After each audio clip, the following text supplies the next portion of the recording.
The Apple Watch launched nearly a year ago, and even though Apple owns half of the smartwatch market, a new survey out by tech advertising company Fluent says the majority of the 2,578 adults they surveyed say the watch is not a successful product. Wah, wah. Well, what does this really mean? On Friday, when I was out sick in bed all day, that was the one day in the past year that I have not worn my watch. I love it, but of course, that's an N of one. I'm just talking about me personally. Many, many languish in top drawers everywhere. What do you guys think? Apple Watch, success or failure? Iain, you go first. Well, I mean, I've been a skeptic about smartwatches ever since they first came out, and certainly there's nothing in the Apple Watch I've seen that is anything other than for people who are either dedicated Apple fans or, in the case of people buying the 10 grand version, utter posers who need to be slapped down at the first available opportunity. And so see, right up to the top, the first story. No. I said all Apple fans, Meg. You're fine. No, I mean, seriously, if you're a diehard Apple fan, then I can see the point to them. But quite frankly, unless you can get a SIM card in there and a battery life which lasts more than 24 hours, I really don't see the utility from a technology standpoint. You've still got to have your phone with you. If you try and make phone calls with them, everyone can hear both sides of the conversation with what's going on. I think they're a problem looking for a solution, and no one's actually come up with a significant reason why you should have them yet. I mean, there's the medical health thing and all that sort of thing, but you know, we could have sensors to do that without paying ridiculous amounts of money for what is essentially just an add-on to your phone. I feel like some of the kind of extended information from the study kind of reveals why, or at least a big piece of it. They say 77% of Apple Watch owners consider it a success.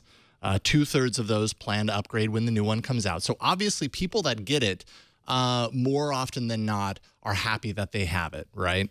The Risley Research Group actually published its own study that shows that owners have a high satisfaction rating of the Apple Watch. So what we're seeing time and time again is if you've been convinced to get one, and that says a couple of things possibly about you, that you're open to kind of new, you know, cutting edge technology, let's say, that you like Apple products and you're willing to kind of put your money, you know, into Apple products if there is a new one or whatever.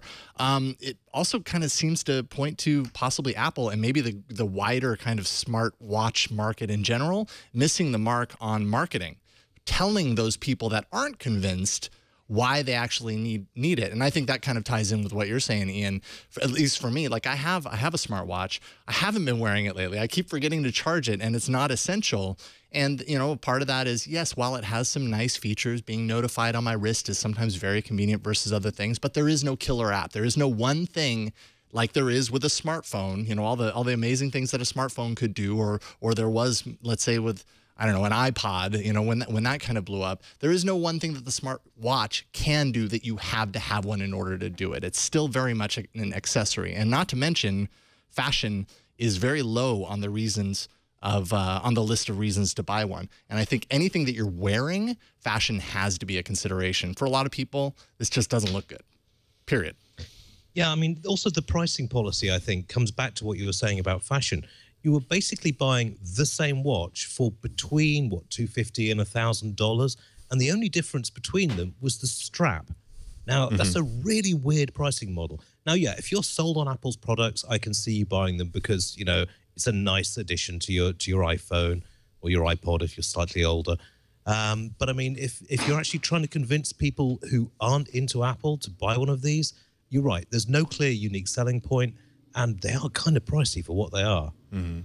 Well, I feel like all of Apple products sort of fell into this in the beginning. Like, unless you absolutely loved listening to music, the iPod didn't make sense for a lot of people in the beginning before podcasts were popular. I mean, I use my Apple Watch more than I use my iPad. Like, I think sometimes I have to convince myself to use my iPad. Is that because it's always on you? Yeah, yeah. I mean, I definitely...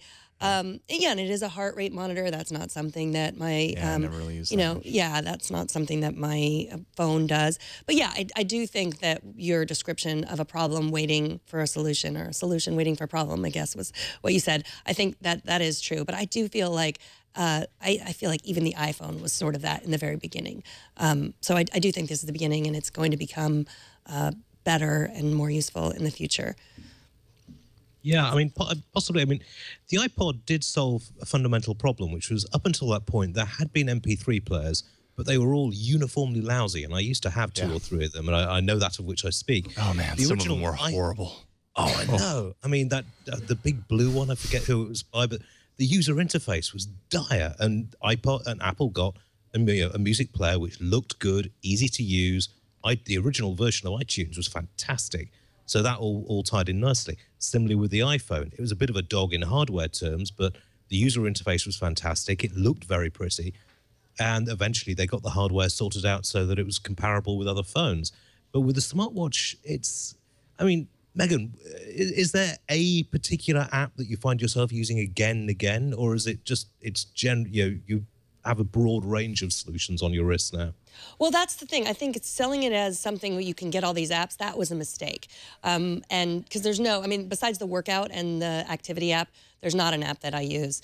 It's notifications and it's activity. So yes, there are smartwatches. I mean, maybe this is a good comparison to the iPod, because there are a lot of smartwatches that were doing both of these things before, but this one is prettier and nicer and works, with all my Apple products. So maybe that was the same thing with your MP3 player. It didn't necessarily work with iTunes. It wasn't as pretty. It didn't work as well. And then you got the iPod made it, it did the same things as these other MP3 players, but not as good, and does it better. So yeah, I think there's not a killer app for it that I love. I mean, there's I can't even respond to email messages. I guess text messages, I do respond on my wrist to those because it's just quick replies, and that's nice. So that would be the killer app for me. Okay. Yeah, it just, as I say, I mean, it's a lovely piece of design. The UI is very good, and as Apple UIs generally are. But, it needs something more. It needs something to actually get people to think, I must have this because. And I mean, I've tried out pretty much every Android smartwatch out there, and the user interface is never great. Some of them are ugly as sin. I mean, the LG one my wife calls the woman repeller, but yeah, some of the designs are pretty bad. Oh, yeah. Dire, utterly huge, dire. Chunky, bulky, and I think that's really going to turn a lot of people away. Is just, for a lot of people, it's convincing them that technology is something that should be worn, and I think for a lot of people, just that thought is of a world that they have never expected to go down. You know what I mean? And that's a big hurdle right out of the gate. So who knows? Maybe this is a good starting point for Apple and for the platform in general, and maybe their second rev is going to blow us away with something new. Who knows? A rounded screen. I don't know.